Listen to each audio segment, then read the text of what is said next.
whole match live here on Grandstand this afternoon.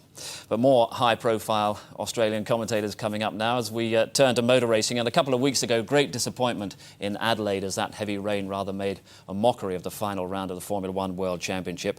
But at least that wasn't Australia's great race. That title goes each year to the race which takes place on Mount Panorama just outside Sydney. No weather problems for the top attraction of the Australian touring car season, the race that we know as Bathurst, and a race that the Australians get very excited about. It is quite simply the most breathtaking piece of motorsport real estate anywhere in the world. The rich heritage of Mount Panorama Bathurst dates back to 1938, when Englishman Peter Whitehead won the Australian Grand Prix on the dusty and rutty mountain road known then as Bald Hills. 28 years ago, Bathurst became home to what is now known as Australia's Great Race. Initially a 500-mile endurance contest for showroom production cars, it changed in 1974 to a 1,000k metric marathon. During those early days, few of the Panorama pioneers were distracted by side issues such as circuit safety. However, between these cement corridors, the risks are great. Men like Bob Jane and Harry Firth, who won the first classic in '63, return each year to soak up the atmosphere and keep a watchful eye on their contemporaries, including Alan Moffat, Peter Brock, Freddie Gibson and Colin Bond. Then there are those who wait to write their own chapters of mountain history. The young guns who cannot believe the vice-like grip members of the old firm have had on this race and this place. For 363 days each year, this 6.2 kilometre scenic public road is open to two-way vehicular traffic. The 60k speed limit is strictly enforced, but with the arrival of the October holiday weekend, the pace picks up appreciably. Wednesday's track time was a handy guide to what Team Nissan had in mind for the rest of the week. The two Gibson Motorsport GTRs came out firing with low 14-second laps, closely followed by Glenn Seaton's Peter Jackson Sierra and the GIO GTR of Sydney speedster Mark Gibbs. By Thursday, Mark Scaife and Jim Richards were into the 13s, and on Friday, the 12s. Picking up the pace caused problems for some like Kiwi Kane Scott, who had a lose at Repco but recovered. Not so on the exit to the cutting, where he got out of shape and clouted the concrete, giving the tape crew work they didn't really need. Despite a couple of mild spins and a little body contact, the qualifying sessions were remarkably free of the usual crash and carnage. So here's how the top 10 will line up today. Scaife and Jim Richards and the #1 Nissan from pole. 2, the GIO GTR of Gibbs and Rowan Onslow. 3, the Peter Jackson Sierra with Seaton and Greg Hansford. 4, the #18 Shell Sierra of John Bow and Terry Shield. 5, the pride of Queensland, Dickie Johnson and Kiwi Paul Radisich in the #17 Shell Sierra. 6, the Mobil 05 Commodore of Peter Brock and Andrew Madecki. 7, the #2 Nissan of Drew Price and Gary Walden. 8 is Larry Perkins and Thomas Mazira in the #11 Mobil Commodore. From 9, David Parsons and Wayne Park in the Peter Jackson Sierra. And 10, the defending champions Wyn Percy and Alan Grice in the Holden Racing Team Commodore. It's my very great pleasure to get the 1991 Tooheys 1000 underway for today. And I'll do it in the traditional way, calling for, gentlemen, start your engines. That is the best start your engines I've ever heard.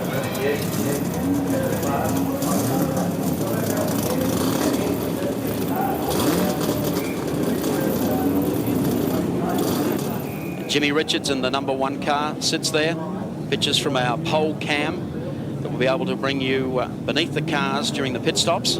Well, the big advantage, of course, that the Nissan people and the Brocks and the Moffats and the Seatons enjoy is the fact that when the flag drops, their script doesn't go out the window like it does with a lot less experienced and less well financially supported teams, I guess. They've got a plan and they'll stick to it right through the day, and they'll cope with whatever might go wrong.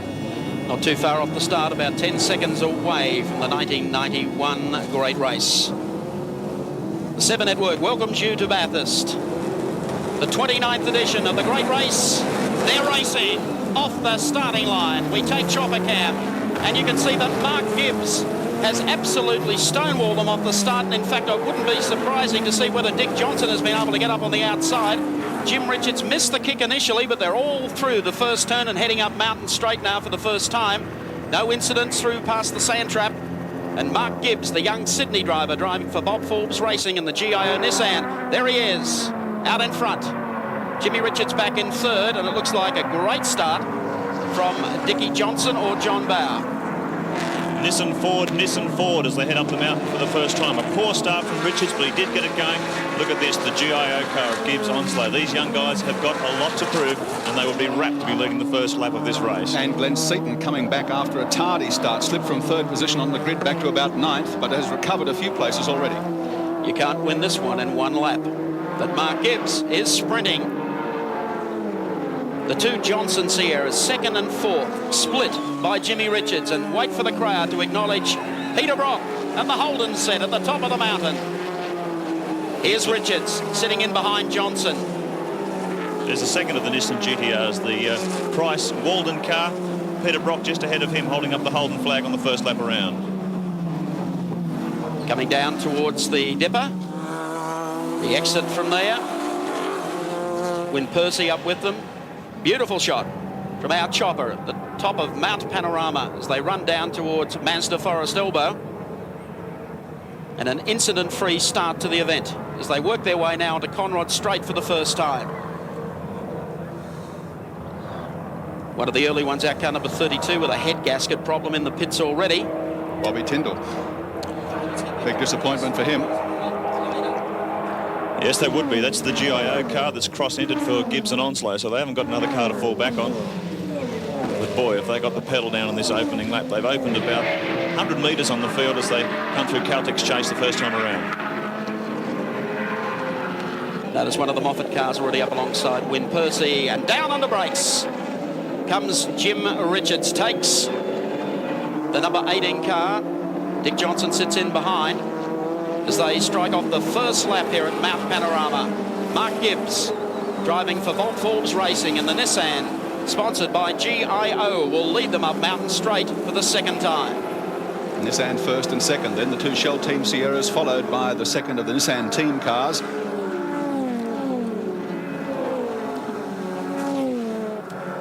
They go beneath the Nissan bridge. What a beautiful start. As we take our race cam with Dick Johnson, he got away very smartly behind them, and it was John Bauer up on the outside who was able to slot into second place behind Gibbs, then Richards, then Johnson. That was the order off the start in the opening lap. Drew Price looks anxious to go faster in behind the Shell Team cars too, as the others at the front are getting away. Gibbs pursued hotly now by Jim Richards. Once he got past Dick Johnson's, opened up quite a space. Once again, they exit Forest Elbow. Bauer, Johnson, and the other Nissan, of course, trying to pass the pair of them down Conrod Straight.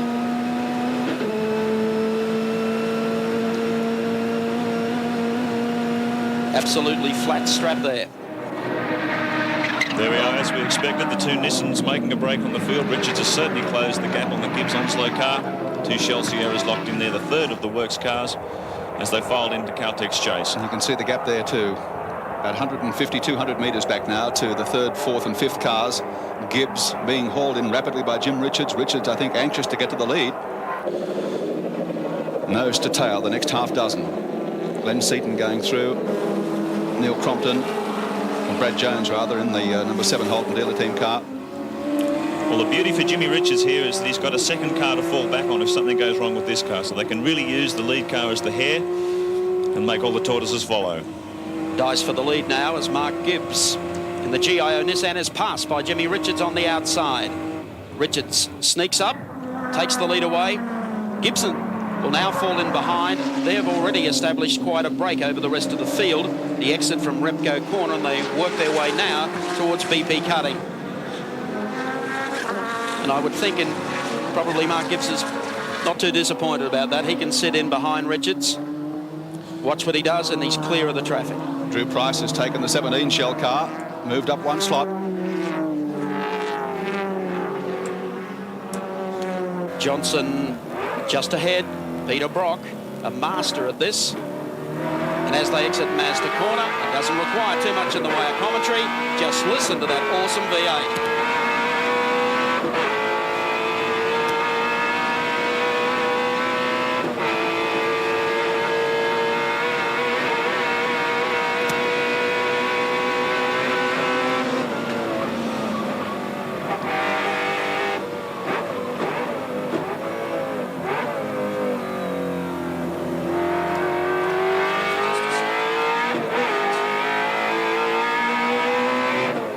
You thought you were travelling quickly with Brock, and then all of a sudden, Glenn Seaton just blew by him.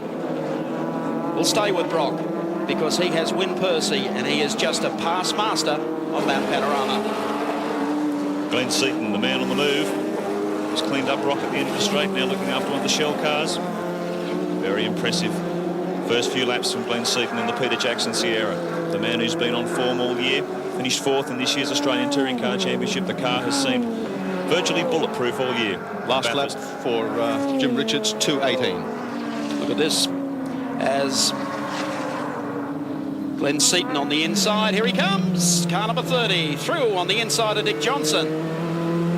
He may have missed the start, as Gary pointed out. Wow, straight over the top of the track cam is Jim Richards. The exit from Mazda corner, and he now works Conrod straight.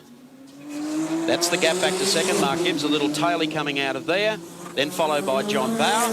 Next one is Drew Price. Then Glenn Seaton and those bunch of Holdens right behind him. One of the Corollas just down a lap already as Richards sprints down Conrod straight. Here comes Seaton down the outside of the Sierra. We've got car 7, the second HRT car, in the pits. Looks like a regulation tyre change. The approach shot now to Caltech's Chase, where they are absolutely flat strap. Now down on the brakes through the gears. When Percy closes up on the tail of the Pride of Queensland, but gets it sideways. And out goes Percy. Will he hit the wall? He saves it. Brakes are locked on. Percy has been able to save that, the 16 car. But there is damage on that front right-hand guard. Look at that. The tyre is almost rubbing there. That is expensive for HRT. Let's see if Percy comes into the pits. Well, he should come in immediately. Yeah, the tyre is rubbing. You can see smoke coming off the front tyre, but he's going to do another lap. Now, this will be critical to the result of this car in this race. I'm sure he's not aware that he has this problem. And if he cuts a tyre, he is in big trouble. Jim Richards continues to lead the race. John Bauer running second. There's been another change behind them, though. Glenn Seaton is in third spot. Now Mark Gibbs dropping back to fourth. The gap between first and second, Richards to Bauer, is only 10.9 seconds. Race cam in the Bond, Crosby, Caltech's Sierra. Hot in pursuit of Charlie O'Brien in the Synovus entry. At the bottom of Conrod Straight. Take the left-hand turn now into Pit Straight. This is where they all started from not so long ago. This will give you at home a great view of the circuit here at Mount Panorama. Time for the pit stops, and here comes Win Percy in car number 60.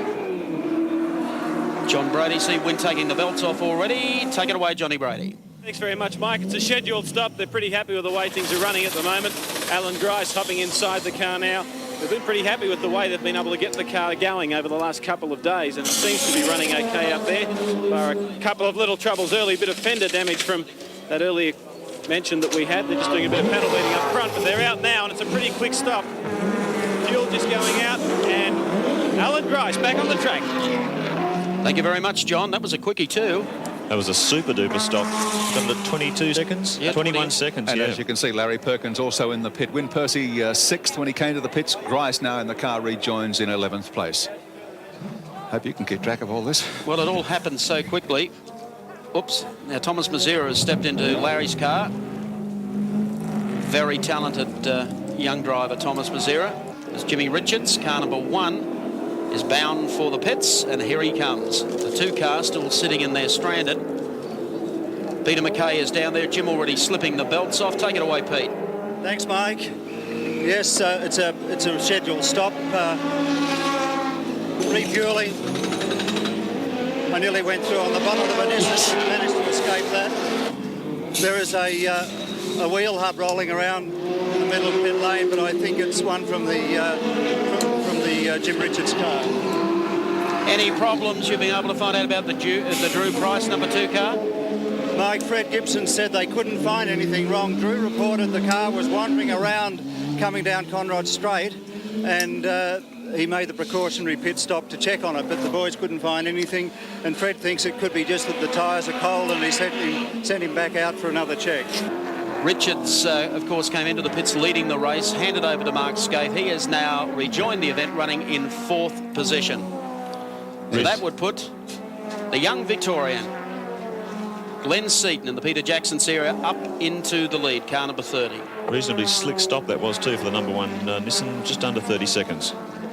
Yes, Seaton leads from Mark Gibbs in the GIO Nissan GTR, followed by Dick Johnson, and then Wyn Percy and Tony Longhurst. Well, Longhurst now in 5th position. Obviously, he's getting the benefit of these early pit stops from the other teams.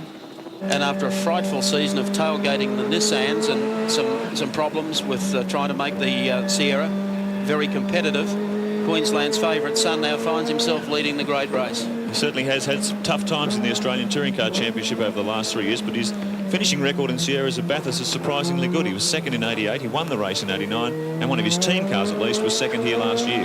Brad Jones has just got out of the Holden car, and Neil Crompton has just taken the seat. He's a little bit concerned that they've been pushed down the order for this routine stop because of that early stop they had on lap 4 when they clipped the wall going up through Caltech's chase. We'll see if Neil can hear us again. Can you hear us, Crompton? Hello, is someone speaking to me? Yes, I'm talking to you. Oh, hello, boss. How's it going? Not too bad, son. Is that check in the mail? It is, and we love you. How's it going over there? Bradley Jones handed the car over. I won't ask you how it feels because it's a familiar lap for you. But you've crept up into the top 10, and he said the car felt reasonably good. Old Beast feels all right, although he's done a bit of a job on the wheel alignment. Thanks, Brado. Yeah, it all feels okay. It's good to have a steer. I hate standing around. We'll get past this smouldering you-know-what. These blokes have been an accident going somewhere to happen all week. And there it is again.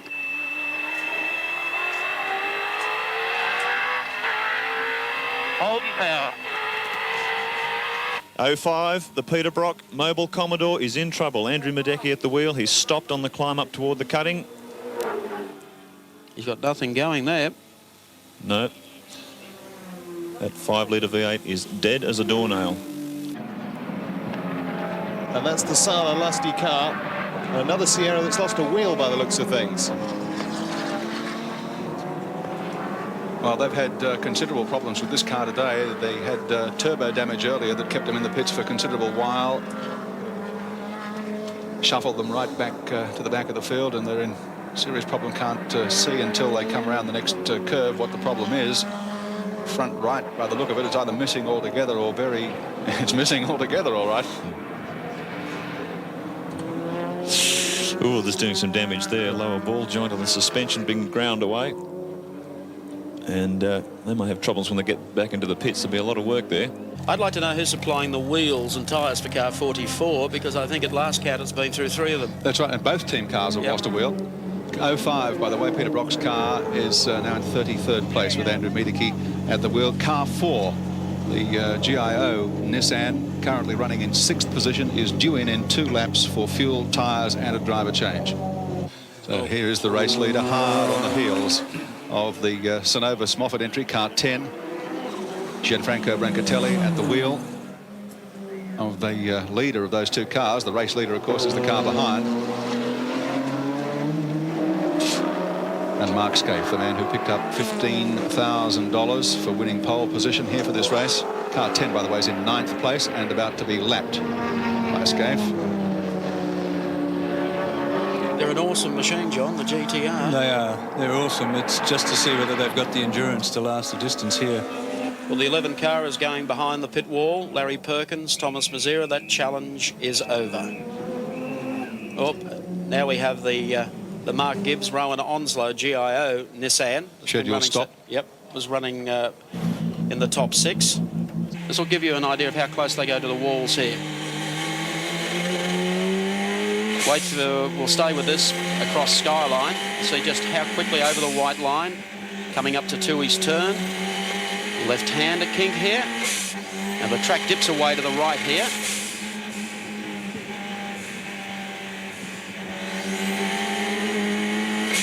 The fast line is the inside, just almost shave.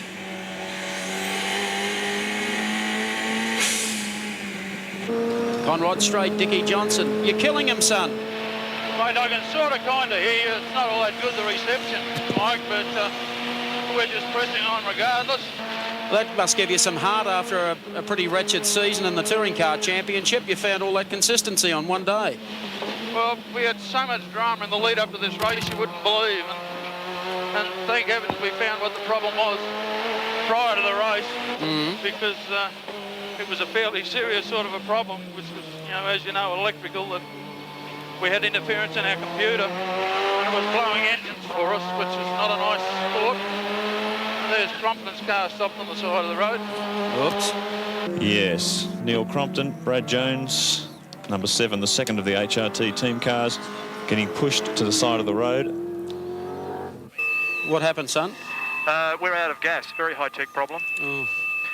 Switched the reserve on as we came up pit straight, and that was the first indication of the car coughing, and she only made it to the cutting. Hasn't been the best of races, has it? You have to keep grinning though, don't you? Yes, grin and bear it. You were running 12th on the road. Park it safely and walk back. Well, here comes Dick Johnson, ready to come into pit lane. Getting ready. You'll notice when he straightens the car up, the belts will come off on the run-up pit lane now. There you go. Belts are released. Dick Johnson coming in 2 laps ahead of schedule. Here's the Nissan number 1. The car in first place comes in for another scheduled stop, and by the sound of that air gun, they're hammering away on that front wheel nut, doesn't seem to be coming loose. They've been on that one for a while. Back one's okay. They're still going.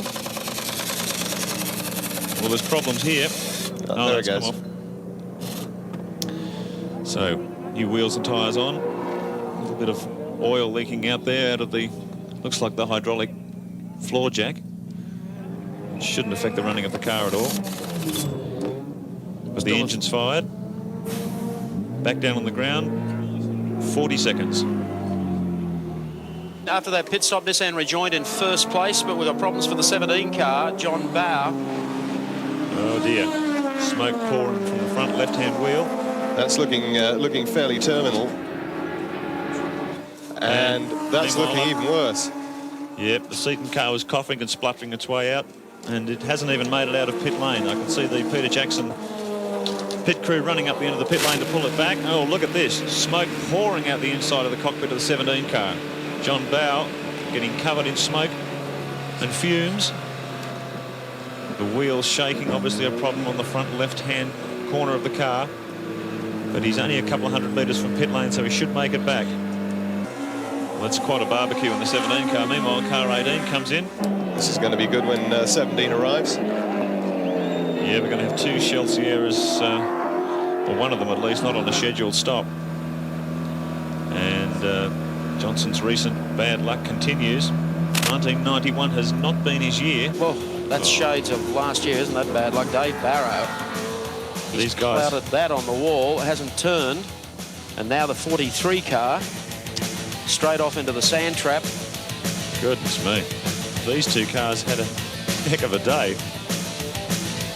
Brian Bolwell, who put the package together, has wound up with some rather expensive repair bills. Queensland Plastics entry.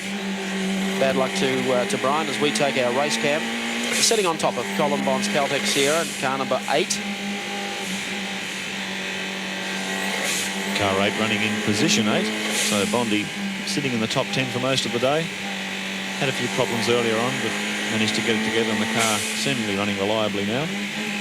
And there's our other race cam looking down the side of the Sierra. Going into today, it must have been frightening, the pressure on you, because everybody knew you were so fast. Everyone was expecting you to go out and do what you've done so far. But knowing that all that pressure was on you must have been hard to live up to. Yeah, there was lots of pressure, but, you know, the team's done a fantastic job this year. Not just today, they've done a good job all year.